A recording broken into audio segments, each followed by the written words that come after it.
Türkmenistanlılar 31 iýulda 1 we 2 awgustda 3 günläp Eid al-Adha, ýagny Gurban bayramyny belleýärler. Prezident Gurbanuly Berdimuhammedowyň gol çekin karary esasynda beýleki musulman ýurtlaryndakydan bir gün giç başlaýan bayramçylyk günleri iş günü däl diýilip yglan edildi. Emma koronavirus pandemiýasy we ýurtdaky ykdysady kynçylyklar Gurbanyň öňki ýyllardaky sowgunyny dawarasyny azaldyny meňzeýär. Bu ýyl Gurban bayramy diňe kagaz ýüzünde bellenilýär. Bayram günleri köpçülükli ýerlerine barmak gadagyn edildi. Her ýyl gonumçylyklara baryp dünýäden öten ýakynlarymyza doga dileg ederdik. Muny hem gadagyn etdiler diýip Lewapdaky habarçylarymyzyň biri 31 iýulda gurrun berdi. Galy bersede şu hepdäniň dowamynda ýurdun durly künjeklerinde Gurban bayramyny öýde bellemelidigi, dogan garyndaşy goňşy golama çykmaly däldigi barada duýduruşlar peýda boldy. Şeýlede Türkmenistanyň mobil operatorynyň ýaýradan ýürüte SMS-inde Gurban bayramynyň bellenilýän günlerinde köpçülükleň çäherler çäklendirip,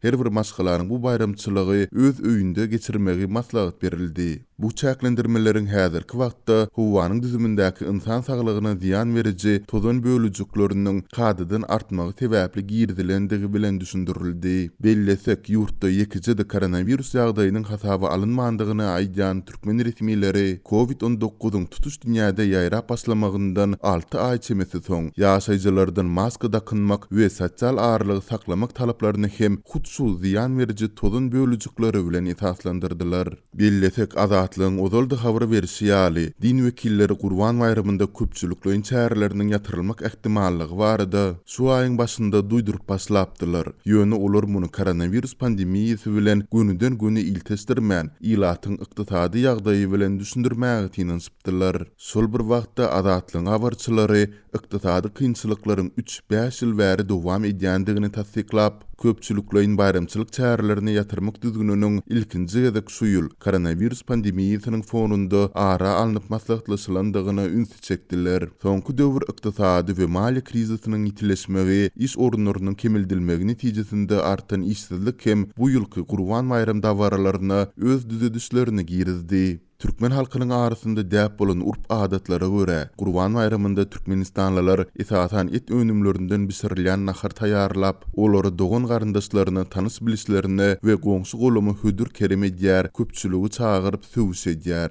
Soňky ýyllarda gapsynda jany öldürip gurbanyk edýän adamlar gata azaldy. Öňler öý başyna gurbanyk edilen bolsa, indi köp adamyň muňa gurby çatmaýar diýip azatlygyň Aşgabatdaky çeşmesi 31 iýulda maglumat berdi. Bundan başga da Gurbanyň 1-nji gününde mescitlerde köpçülükli ýagdaýda okylýan bayram namazlary hem ýatyrylyp, şol gün jany öldürmek hem gadagyn edildi. Müftülügiň bir ygtyýarly wekiliniň aýtmagyna görä, bu ýyl janylary Gurban bayramynyň 2-nji we 3-nji günlerinde öldürmek maslahat berilipdir diýip Aşgabatly çeşmämiz aýtdy. Bu aralykda Türkmenistanyň prezidenti Gurbanuly Berdimuhammedow Gurban bayramy münasibetli uradan gutlagynda bu bayramyň ähmiýeti barada giňişleň durup geçip, munyň bilen baglylykda girdilen çäklendirmeler dogrusunda kelam agyz söz aýtmady. Muňa derek ol gutlagynda durmuş ykdysady, medeni bilim, jeňmetçilik syýasy özgertmeleriň üstünlikli amala aşyrylýandygyny ynandyrmagy tinanysdy. Şol bir wagtda Amerikanyň Türkmenistandaky ilçisi Birleşen Ştatlaryň prezidenti Donald Trump'yň Amerikan halkynyň we ilçihananyň işgärleriniň adyndan türkmen halkynyň Gurban bayramy bilen gutlady. Ilçi Matthew S. Klimowyň 30 iýulda ilçihananyň web saytynda çap bolan gutlagynda bu agyr günlerde Gurban bermegiň we hatyrlamagyň aýratyn ähmiýeti eýe bolýandygyny belledi. Ol Birleşen Ştatlarda we Türkmenistanda köpleriň ýakynlaryny we jeňmetleriniň ejid agzalaryny goramak üçin adaty däplerinden ýüz öwürmegi taýlap alandyklaryny hem nyktady. Amerikanyň Birleşen Ştatlarynda we bütün dünýäde COVID-19 pandemiýasynyň ykdysady täsiri sebäpli Gurban bayramynyň rehimdarlyk we hoş niýetlilik däpleri aýratyn ähmiýeti eýe bolýarlar diýip ilçi Matthew S. Klimowyň gutlagynda bellenilýär.